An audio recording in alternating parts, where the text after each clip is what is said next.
For NFL fans and fantasy owners, Christmas came early this year. Thursday Night Football just delivered us one of the most exciting, emotional, and controversial game in NFL history. The Seahawks hosted the Rams, both teams 10-3, tied for first place in the NFC West, and tied for first place for the 1 seed in the NFL. There's no game so far this season I can compare this one to. It's definitely above all. The Seahawks are coming in after beating Phillip Rivers coming out of retirement, and the Rams winning their shootout against the Lions. They've scored 40 plus in their last 2 games. These are 2 of the best offenses and defenses in the NFL. And before I get into it, I want to ask, if you enjoy my content, please like, subscribe. It really helps me out a lot. And let me know your thoughts in the comment section below. Last week in the Rams' 41-34 victory over the Detroit Lions, on Stafford's opening possession, Sean McVay called for the Rams offense to go for it on 4th down twice, and they were successful both times, converting a 4th and 4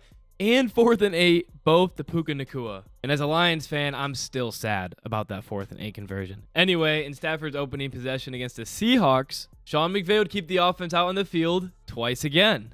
Kyren Williams would convert the first 4th and 1. Then across midfield, Kyren Williams would attempt a 4th and inches, and DeMarcus Lawrence and Josh Jobs would stop him short of the ball after the virtual measurement would confirm. Sam Darnold would then come onto the field and lead his team on a 5-play touchdown drive for his first possession. My boy Kenneth Walker would have the huge 46-yard screen, and then, of course, Charbonnet would score the touchdown. Why does Charbonnet always score the touchdown? And after, the Seahawks would continue to show the league why they are one of the best defenses in the NFL by stopping the Rams on 3rd and 5. But McVay would go for it on 4th and 5 again. And this just displays how much faith he has in Stafford, how good Stafford is playing this season. And Puka would make an incredible catch with Job in coverage to convert. Following on 3rd and goal, Puka would have another reception, but Emmanuel and Job would do a phenomenal job at keeping him out of the end zone. And of course, McVay would keep the offense out on the field on 4th and goal. Ferguson would score the touchdown, but an illegal man downfield penalty would neglect it. And the broadcast would explain that because the defender pushed him beyond the 1-yard mark, it shouldn't have been a penalty. McVay, furious, would be forced to take 3 points. The next 2 Rams offensive possessions would consist of a 54-yard reception from Puka, which would lead to a field goal. The Seahawks defense continued to stay strong in the red zone. And the other, a Ferguson touchdown, one that counted, to take a 13-6 lead. And at this point of the game, Chris Shula's fantastic defense, especially that D-line, started to rattle Sam Darnold in the Seahawks offense a bit. There was a false start by Bradford on 1st and 10, and there were sacks by Jared Verse, Nathan Landman, and Kobe Turner.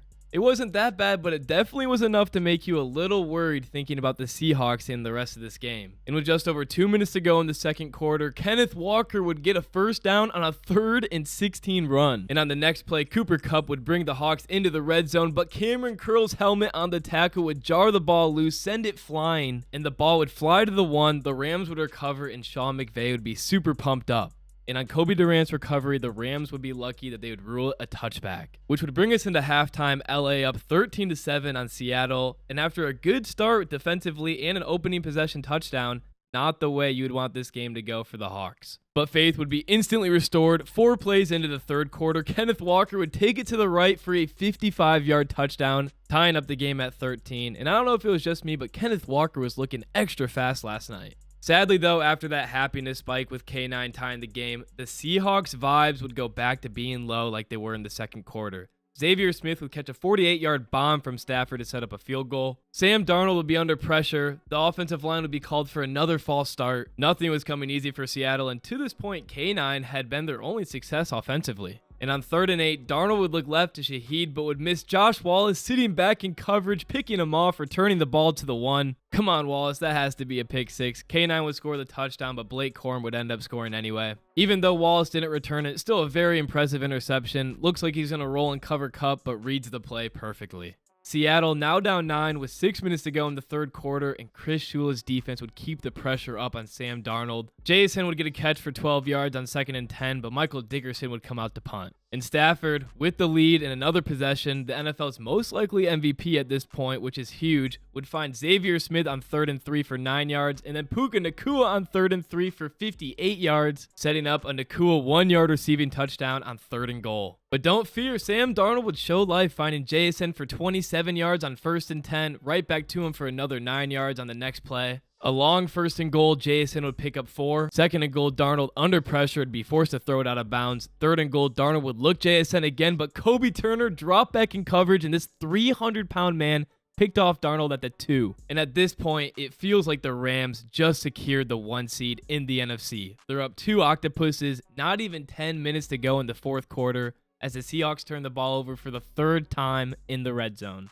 And it's not just that the Seahawks looked like they were going to lose, but Sam Darnold was going to lose. And to this point, Sam Darnold had lost the 3 biggest games of his football career. Last year, after leading the Vikings to a 14-2 record, they played Detroit Week 18 in a winner-take-all, tied with them for the division lead and the 1 seed in the playoffs. And Sam Darnold proceeded to have the worst game of the season, and the Lions smoked them 31-9. But with the Minnesota Vikings' good 14-3 record, they still made the playoffs, and in the wild card round, they took on Matthew Stafford and the Rams, and Sam Darnold proceeded to have his worst game of the season again. He turned the ball over twice. The Rams blew him out 27-9. It was never close, and after leading the Vikings to a 14-win season and a playoff berth, Kevin O'Connell in Minnesota released him as a free agent for J.J. McCarthy. Couldn't have felt good. Definitely a kick to your face. Obviously, during the last offseason, Darnold signed with the Seahawks, bringing us to his 3rd biggest game of his career. 2025, Week 9 against the LA Rams and Matthew Stafford. Both teams 7-2, fighting for the NFC West division lead and the 1 seed in the NFC. And Darnold would go ahead and throw 4 interceptions on his 3rd play of the game to Cameron Kitchens. On the 3rd play of the second half to Kobe Durant. Down by 2 again to Cameron Kitchens. And in the 4th quarter, down 9 to Darius Williams. At the end of the game, the Hawks would have a small chance, but Jason Myers would miss the 61-yard field goal, and they'd lose by 2. And Sam Darnold's box scores from those 3 games, 72 of 125 pass attempts for a 57% completion rate, only 690 yards through 3 games, only 1 touchdown to 5 interceptions, a fumble, and 11 sacks. Losing these 3 games and then your team cutting you obviously has gotta suck. And now you're back in the same exact position, fighting for your division lead and the 1 seed for the playoffs. The Seattle defense would come back out strong, though, picking up their quarterback, forcing a 3-and-out. Josh Jobs breaking up the 3rd and 6 pass to Puka Nacua. And on Ethan Evans' punt from deep in his own territory, Shaheed would return it for a 58-yard touchdown. And Sam Darnold, after throwing an interception on his last pass, would come out for the 2-point attempt and convert it to Cooper Kupp. A stressful moment. He came up big, and Cooper Kupp with the great route. This Rams defense wasn't allowing them to do much. And with the crowd back into it and some momentum for Seattle, they'd force the Rams to punt again in 3 plays. Stafford definitely missing Avante Adams. Right back to it, Shaheed doing the most for the Seahawks, picking up 31 yards on an end around. And on the next play, Darnold with pressure would take a deep drop and find A.J. Barner for the touchdown. And on the 2-point attempt to tie the game would be the most controversial play of the NFL season. It'd be a quick out to Charbonnet, but hit Byron Young in the helmet. That's one way to deflect a pass. And then through Cam Curl's hands and fall incomplete. After a few minutes, the play would go under review, and after a few more minutes of very extensive review, it'd be ruled that it was a backwards pass. And at the end of the play, Charbonnet picks up the ball in the end zone, recovering the fumble for a successful 2-point conversion, tying the game at 30.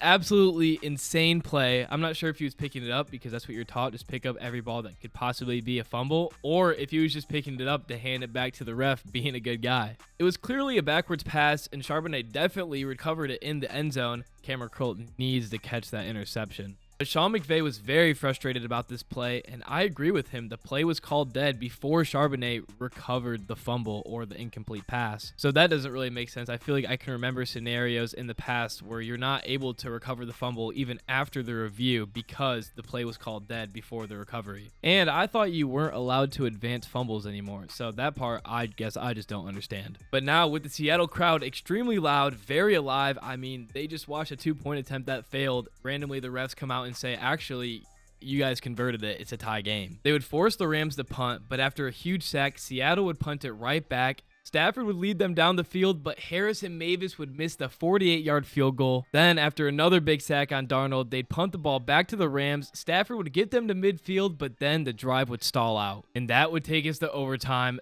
30-30, winner takes first place in the NFC West and the 1 seed in the NFC. You have Darnold going for revenge on one side and one of the most clutch players ever, Stafford, on the other. The Rams would get the ball first, and Blake Corum would drop Stafford's pass at midfield, and Ernest Jones would come down with the interception. But after review, they would overturn the call on the field.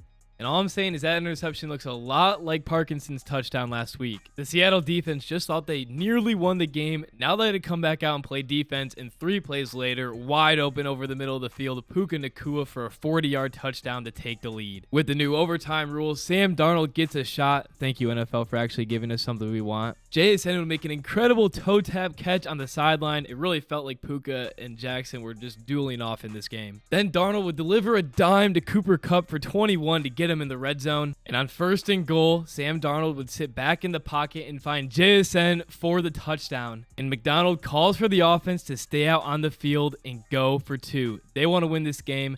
McVay ends up calling a timeout. The offense comes back out onto the field. Then the Seahawks call a timeout. And finally, on the play, Sam Darnold, relaxed in the pocket, would find Eric Sauber for the win. A perfect play, perfectly executed, and honestly, the perfect game. It was awesome to see Sam Darnold finally win a huge game. This one now the biggest of his career for sure. The Seahawks now have the 1 seed with 2 weeks until the wild card round. Puka Nacua instantly took to Twitter after the game, not happy with the refs, and it is really interesting how much influence the refs had in this game with the reviews, with the calls on the field, with the 2-point conversion that I don't know if it should have been overturned. I honestly don't think so, and the Seahawks wouldn't have won the game without it. But now we know that that's how the NFL is going to rule those situations. That's going to be the end of this one. If you enjoy my content, I'd really appreciate if you could like, subscribe, and thanks for watching.